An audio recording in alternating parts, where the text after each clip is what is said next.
नमस्कार प्रिय दोस्तों, कैसे हो आप सब। तो आज हम आपके लिए लेकर आए हैं 2020 में रिलीज हुई एक मलयालम भाषा की सुपरनैचुरल थ्रिलर फिल्म। कहानी की शुरुआत होती है एक पुलिस अधिकारी से। मेघा को कॉल करके पूछा जाता है कि क्या उसने अपने पुराने दोस्त राम से बात की है। मेघा कहती है कि उसने कॉल किया था लेकिन राम ने जवाब नहीं दिया। फिर ऑफिसर उससे उसका नंबर 1 भेजने के लिए कहता है। इसके बाद हम देखते हैं कि राम विदेश में है और अपने छात्रों को अजीबोगरीब घटनाओं के बारे में, EMF डिवाइस जैसी महत्वपूर्ण चीजों के बारे में सिखा रहा है।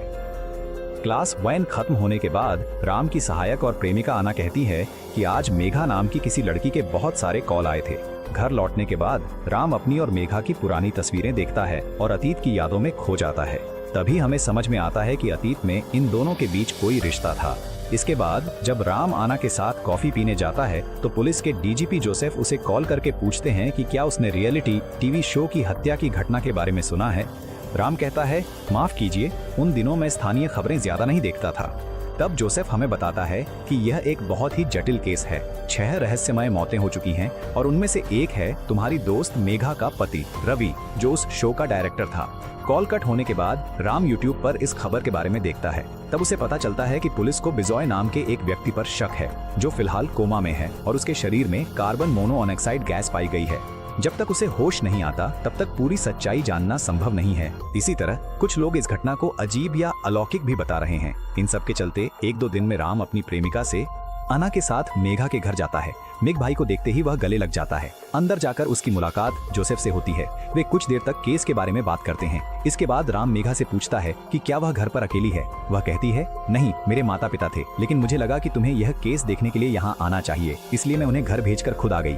क्योंकि तुम एक सफल इंसान हो इसलिए मेरे पापा तुम्हें पसंद करते हैं, लेकिन मैं वह सब देखना नहीं चाहती थी। रात को ऑफिस से जोसेफ मेघा के घर आता है। वह अकेला आता है और फिर राम और मेघा के कॉलेज के दिनों के रिश्ते के बारे में सब कुछ बताता है। वह कहता है, रवि मेरा सबसे अच्छा दोस्त है, उसी ने मुझे ये सब बताया था। इसके बाद आराम से उस रियलिटी शो का फूड और बाकी चीजें एक पेन ड्राइव में डालकर देता है। जब राम नायक उसे देखने की कोशिश करता है तो आना की कैमरा ऑन कर देता है और राम नायक सही कोड डालता है। वह कैमरे के सामने बताता है कि वह यहाँ कैसे आया। फिर रवि की आवाज में हाउस नाम के रियलिटी शो के बारे में बताता है कि वह उसे देखने जा रहा है। तो दोस्तों, हैंड डोज के परिचय से हमें पता चलता है कि इसके लिए रवि ने 6 प्रतियोगियों को चुना है। उन्हें 15 दिन एक द्वीप पर स्थित सुनसान बंगले में रहना है और अंत में जो बाहर निकलेगा विजेता को 1 करोड़ का इनाम मिलेगा। इस शो के लिए मीरा, शंभू, एलिना, बिजॉय था और नारायण को चुना गया था। आराम के लिए चुना गया बंगला असल में कोई भूतिया जगह नहीं है, वह तो विज्ञान की मदद से प्रतियोगियों को डराने के लिए बनाया गया एक स्थान है। स्पेसएक्स को कंट्रोल करने के लिए एक खास टीम थी जिसका मुखिया रवि था। उसने छत पर हाइड्रोलिक मशीन छुपा रखी थी। यहाँ बस बटन दबाना था, लेकिन अंदर का माहौल डरावना था जिससे मुझे डर लगने लगा। इसके बाद शाम को एक बस में प्रतियोगियों को ब्रह्मा के द्वीप के पास ले जाया जाता है। वहाँ वे अपने नारियल इकट्ठा करते हैं। फिर उन्हें एक छोटी नाव में डालकर ब्रह्मा के द्वीप पर लाया जाता है। वहाँ से उन्हें जंगल के बीच से पैदल जाना पड़ता है। शूटिंग वाली जगह पर पहुँचते पहुँचते रात हो जाती है। जब तक वे पहुँचते हैं तब तक RK नाम के एक प्रसिद्ध उद्घोषक उनका इंतजार कर रहे होते हैं। असुरिया को किसी पर क्रश था, उसने वह बात उठाई और कहा। आर्य थोड़ा शर्माते हुए बोले, अरे ये क्या कह रहे हो, मैं तो शादीशुदा हूँ और एक बच्चे का पिता भी हूँ। इसके बाद आर्य प्रतियोगियों के साथ थोड़ा मजाक करते हैं। फिर हॉरर हाउस की चाबी देकर कहते हैं, अब मुझसे 10 दिन बाद ही मिलना, विजेता को मेरी तरफ से 1 करोड़ का इनाम मिलेगा। उद्घोषक के वहां से जाने के बाद प्रतियोगी हॉरर हाउस में प्रवेश करते हैं। हर जगह कैमरे हाई मोड पर लगाए गए थे, इसलिए कंट्रोल टीम ने घर का AC एकदम से बढ़ा दिया। इससे प्रतियोगी कहते हैं, बाहर तो सामान्य मौसम था, लेकिन घर के अंदर इतनी ठंड क्यों है। अगला दिन के टेबल पर आपको 6 डिब्बे मिलेंगे। हर डिब्बे पर एक प्रतियोगी का नाम लिखा है। सभी लोग अपना नाम वाला डिब्बा उठाते हैं। उसमें से एक चाबी मिलती है जिससे वे अपना कमरा खोलते हैं। फिर सब थोड़ा इकट्ठा होकर सोने की कोशिश करते हैं। इसके बाद कंट्रोल टीम का काम शुरू होता है। सबसे पहले वे मीरा को डराते हैं। पहले वे हल्की सी आवाज करते हैं जिससे मीरा डर जाती है। फिर खिड़की पर हॉरर डॉल दिखाते हैं जिसे देखकर मीरा बहुत डर जाती है और चिल्लाने लगती है।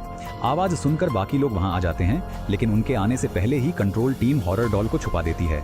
इस तरह वे पूरी रात डर के माहौल में बिताते हैं। अगली सुबह वे सब फ्रेश होकर नाश्ता बनाते हैं और खाते हैं। फिर मीरा का मन बहलाने के लिए वे उसे भूतिया घर से बाहर द्वीप पर टहलने के लिए ले जाते हैं। पास के मैदान में जाकर उन्हें एक घर मिलता है जिसमें चढ़कर वह सुंदर दृश्य देखती है। फिर जब वे जंगल की ओर जाते हैं तो उन्हें एक अजीब सा बड़ा पेड़ दिखता है जिसकी जड़ें काफी बाहर निकली हुई हैं। जंगल में उन्हें एक पुरानी बॉयलर मशीन भी मिलती है जो पूरी तरह धूल से ढकी होती है। मीरा सोचती है कि शायद पहले इस बंगले में पानी लाने के लिए इसी मशीन का इस्तेमाल होता था। शाम को वे भूतिया घर के पास ही अलाव जलाते हैं। तभी उन्हें कंट्रोल टीम की एक घोषणा सुनाई देती है। अब उन्हें बताया जाता है कि उनका पहला टास्क शुरू होने वाला है। सच में आज उन्हें एक टास्क दिया जाता है। सबसे पहले उन्हें 2 टीमों में बांटकर बंगले के दक्षिणी हिस्से में हर गैजेट के साथ जाना है। बताया जाता है कि ब्रिटिश ईस्ट इंडिया कंपनी के समय में इस बंगले में विलियम नाम का एक अंग्रेज अपने परिवार के साथ रहता था। उसने वहां अपने 2 बच्चों और पत्नी को गोली मार दी थी और फिर खुद को भी मार डाला था। कहा जाता है कि आज भी उस बच्चे के रोने की आवाजें सुनाई देती हैं। अब उन्हें EMI, नाइट विजन कैमरा जैसे गैजेट्स की मदद से यह पता लगाना है कि वहां वाकई विलियम के परिवार की आत्माएं हैं या नहीं। लेकिन जब वे वहां पहुंचते हैं तो कंट्रोल टीम उन्हें और डराने के लिए दूसरा टास्क देती है, खजाना खोजने का। इसमें भी कंट्रोल टीम उन्हें अच्छी तरह डराती है, लेकिन उन्हें खजाना ढूंढना होता है। जब वे उसे ढूंढ रहे होते हैं, आलार महाशय पेड़ के पास जाते हैं। वहां अंदर की ओर एक गुफा जैसी जगह है जिसमें लकड़ी का दरवाजा जैसा कुछ लगाया गया है। सबको यकीन है कि खजाना इसी के पीछे है, इसलिए सभा में दरवाजा तोड़ा जाता है। अंदर से एक ही बार में बहुत सारे कीड़े बाहर आ जाते हैं। उसी समय कीड़ों की वजह से शंभू के गले में खुजली होने लगती है, उसका गला बहुत ज्यादा दर्द करने लगता है। इसके बाद सब लोग वापस बंगले में आ जाते हैं। इस बीच रवि सबको बताता है कि कल छुट्टी का दिन है, इसीलिए तुम सब बेस कैंप जाकर मजे करो। मैं हंसता हूँ। आगे हर प्रतियोगी बस मजे कर रहा था, लेकिन नारायण अच्छी तरह से पीकर बैठा था। उसे जंगल से सांप की आवाज सुनाई देती है। वह उस दिशा में जाता है। वहां उसे वह आदमी और गुफा के अंदर आग दिखाई देती है। वह अपनी पेशाब से आग बुझा देता है। वह समूह को भी कहता है कि ऐसे काम मत करो, लेकिन वह उसकी बात को कोई तवज्जो नहीं देता। वह दोस्तों से भी बात करता है। अब वर्तमान में आते हैं। इतना देखने के बाद रावण वीडियो रोक देता है। उसका भाई मुझे कॉल करता है और ब्रह्मा के द्वीप के बारे में पूछता है। पूछने वालों को वह बताता है कि वह लोक कथाओं और मानव विज्ञान की विशेषज्ञ है। वह कहती है कि वहाँ आदिवासी योद्धाओं की बहुत सारी कब्रें हैं। मैं और जानकारी ढूंढकर तुम्हें कॉल करूंगी। इसके बाद रामनायक वीडियो चलाता है। वह देखता है कि नारायण के दोस्त उसे वापस बंगले में ले जाने को कहते हैं, क्योंकि वह पीने की वजह से सो गया है। बाकी लोग चलने के लिए निकल जाते हैं, लेकिन आशु नारायण के पास ही रहता है। दिखता है कि शंभू कुएं की तरफ जा रहा है। वह उसके पीछे जाता है, लेकिन शंभू गायब हो जाता है। आशु कुएं में झांक कर देखता है तो वहां एक लाश पड़ी होती है। यह देखकर आशु घबरा जाता है, चिल्लाकर रोने लगता है। श्रद्धाल, विजय, एलिना, समीर वहां आ जाते हैं। वे पूछते हैं क्या हुआ, लेकिन आशु कुएं इशारा करता आता है। तभी अचानक रस्सी 2 हिस्सों में बंट जाती है। लाश बाहर आ जाती है। यह देखकर डर के मारे वह रस्सी छोड़ देता है। लाश कुएं में गिर जाती है। इसके बाद सब वहां से भागने लगते हैं। अचानक लाइट आ जाती है। रवि को खबर नहीं थी, क्योंकि वह सिगरेट पीने के लिए कंट्रोल रूम से बाहर आया था। इस तरफ डरे प्रतियोगी जब घर लौटते हैं, उन्हें वहां पैरों के निशान दिखते हैं, लेकिन ये सामान्य नहीं, जले हुए पैरों के हैं। यह देख सबकी सांसें थम जाती हैं। वे दीवारों से शोक व्यक्त करने की कोशिश करते हैं, लेकिन कंट्रोल रूम में कोई नहीं है और CCTV भी काम नहीं कर रहा। इसी बीच नारायण बीप सुन बॉलरूम की तरफ जाता है। बिजू उसे रोकने की कोशिश करता है, लेकिन बॉलरूम में जो देखता है उससे उसका शरीर ठंडा पड़ जाता है। वह देखता है कि एक वाहन अचानक गिरता है और नारायण वहीं कुचलकर मर जाता है। विजय डर के मारे भाग जाता है। वह बंगले में जाकर लड़कियों को नारायण के साथ जो हुआ बताने की कोशिश करता है, लेकिन उसके मुंह से नारायण के अलावा कुछ नहीं निकलता। इसी के साथ अचानक नारायण वहां आकर पूछता है, क्या मेरे बारे में कुछ कहा? इससे विजय और भी हैरान हो जाता है। उसे अपनी आंखों पर यकीन नहीं होता। वह डर के मारे एक जगह सिकुड़कर बैठा रहता है। इन लोगों के लिए पानी लाने वह रसोई में जाता है। वहां अचानक एक अदृश्य शक्ति उसके बाल पकड़ लेती है और उसका सिर माइक्रोवेव के अंदर डाल देती है। पैसे लेकर बाकी दोस्त वहां आ जाते हैं। यह दृश्य देखकर सब पत्थर की तरह जड़ हो जाते हैं। सब देखने आते हैं, लेकिन नारायण अब भी कुर्सी पर बैठा रहता है, इसलिए एलिना बहुत धीरे से उससे बात करने जाती है। तभी विजया उसे रोककर कहता है, नहीं, वह हमारा नारायण नहीं है, हमें यहाँ से भागना चाहिए। लेकिन नारायण कुर्सी पर बैठा इनके पीछे आता है। फिर अचानक वह हेलेना को जोर से उठाकर फेंक देता है। दीवार से टकराकर वह मर जाती है। विजय और कला भागते नदी में कूद जाते हैं। यह सब देखने के बाद रावण उन जगहों की वीडियो रोक देता है जहां ये अजीब घटनाएं हुई थीं। प्रशासनिक टीम से कोई संबंध नहीं। जब वह उस पल को रोककर देखता है तो राम को एक राक्षस की परछाई दिखती है। वह लाल रंग की होती है। इसके बाद कोई कॉटेज नहीं बचता। फिर रावण नेवी विभाग की मैडम के घर जाता है। वहां वह कहता है कि मैंने ब्रह्मा द्वीप का इतिहास खोजने की कोशिश की, लेकिन वह इतिहास में लिखा नहीं गया है। यह कहानी लोगों की जुबान से पीढ़ी दर पीढ़ी चली आ रही है। कहानी इस तरह है, केरल में कोला नाम का एक राजा था। उसके अधीन एक जमींदार था जिसका नाम ब्रह्मागिरी था और वही उस क्षेत्र का शासक था। उसका नाम शेखर श्री था। वह शक्तिशाली कुल का व्यक्ति था। उसकी कमजोरी थी अपने इलाके की सबसे सुंदर महिला आकर्षण। हालांकि वह पहले से ही शादीशुदा था। वह महिलाओं का दीवाना था और कई महिलाओं के साथ संबंध रखता था, लेकिन इस बार वह उस सुंदरता के आगे मोहित हो गया। इसलिए उसने उसे पाने की ठान ली, लेकिन उस सुंदरता के सामने उसकी मर्दानगी का मजाक उड़ाया गया। वह उसे कभी खुश नहीं कर सका, इसलिए उसे डर था कि कहीं वह किसी और के साथ संबंध न बना ले। इसी वजह से वह हमेशा उस महिला को एक कमरे में बंद रखता था। उसे घर से बाहर जाने की आजादी साल में सिर्फ एक बार होने वाले उत्सव के लिए ही मिलती थी, लेकिन किसी को छूने की आजादी नहीं थी, क्योंकि उस उत्सव के दौरान एक निचली जाति की महिला कुंजीन पर एक देवी का अवतार होता था। इसलिए सभी लोग उस उत्सव में भाग लेते थे। कुंजी अपनी पारंपरिक पोशाक पहनकर एक बड़े पेड़ के पास खड़ी होती थी और तभी देवी उसमें अवतरित होती थी। देवी उसमें अवतरित होने का एक और खास कारण था। वह देवी की बहुत बड़ी भक्त थी और आज तक उसने किसी के साथ शारीरिक संबंध नहीं बनाए थे। एक दिन एक उत्सव के दौरान मौकिलपुंग को कुंजी की ओर आकर्षण महसूस हुआ। वह जानता था कि वह भी उसी की तरह एक मासूम कन्या है। उसने अपनी ओर से कुंजियों को आमंत्रित किया। कुंजियों ने अपनी आंखों से उसे सम्मोहित कर लिया। मोक खुद को काबू में नहीं रख सका और उसने कुंजियों के साथ संबंध बना लिया। इससे दोनों कुंजी और मोक संतुष्ट हो गए। लेकिन यह घटना चोरी छुपे किसी ने देख ली थी। देवी का समय पूरा होते ही कुंजी हमेशा की तरह नाचती रही और देवी का आह्वान करती रही। अब वह पहले जैसी शुद्ध नहीं रही, इसलिए देवी पूरी तरह से उसके शरीर में अवतरित नहीं होती। इससे सब लोग हैरान हो जाते हैं कि आखिर कुंजियों में देवी क्यों नहीं आती। तब वह व्यक्ति जिसने कुंजी और मोक को साथ देखा था सब कुछ जमीन के मालिक को बताने के लिए कहता है। इससे जमीन के मालिक को बहुत गुस्सा आ जाता है और वह अपने लोगों को कुंजियों को मारने का आदेश देता है। इसके बाद किसी ने एक नुकीले हथियार से कुंजियों की पीठ में वार किया और उसे वहीं मार डाला। उस समय कुंजी न तो पूरी तरह इंसान थी, न ही उसमें पूरी तरह देवी अवतरित हुई थी, इसलिए उसकी आत्मा को मोक्ष नहीं मिल सका। इसके बाद ही रामगिरी में बुरी खबरें फैलने लगीं। कोई मर जाता है, खेत उजड़ जाते हैं, एक समूह आत्महत्या कर लेता है। जब ये सारी बातें राजा को पता चलती हैं तो वह बहुत सारे पुजारियों को वहां भेजता है। वे सब कुछ जांचते हैं और कुंजी की आत्मा को उस पेड़ में बंद कर देते हैं जिसकी उसने देवी की पूजा की थी। इसके बाद वे उस हत्या स्थल के चारों ओर नदी का रास्ता बदल देते हैं ताकि वह इलाका पूरी तरह से अलग थलग पड़ जाए और वहां कोई भी न जा सके। तब कुंजियों की आत्मा को कोई परेशानी नहीं होती। राजा के आदेश के अनुसार हजारों साल तक लोग उस द्वीप पर नहीं गए। लेकिन ब्रिटिश ईस्ट इंडिया कंपनी के शासनकाल में एक मैनेजर वह जगह बहुत सुंदर है ऐसा सोचकर वह अपने परिवार के साथ छुट्टियां बिताने के लिए एक बंगला बनवाता है। लेकिन उसे भी स्थानीय लोगों की कहानियां सुनाई गई थीं, इसलिए वह कभी भी उस पेड़ के पास नहीं गया। इसी वजह से उसके परिवार को कोई नुकसान नहीं हुआ।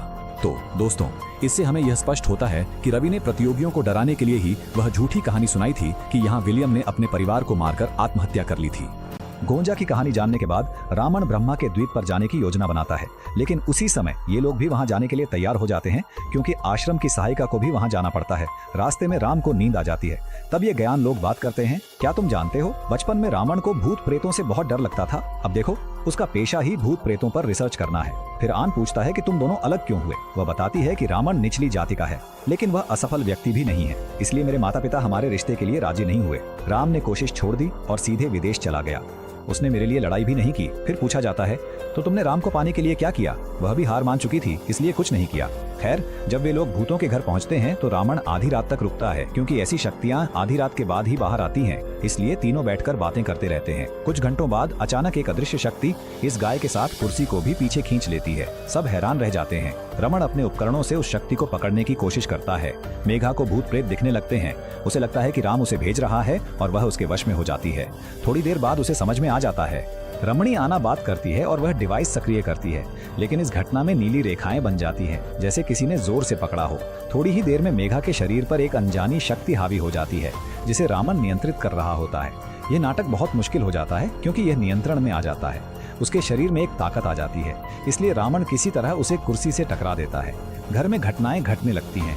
हर चीज पर नजर मेघा के पास। इस घटना में घाना उसे भावनात्मक रूप से ब्लैकमेल करके अपने वश में कर लेता है। इसके बाद वह उसे मारने की कोशिश करता है।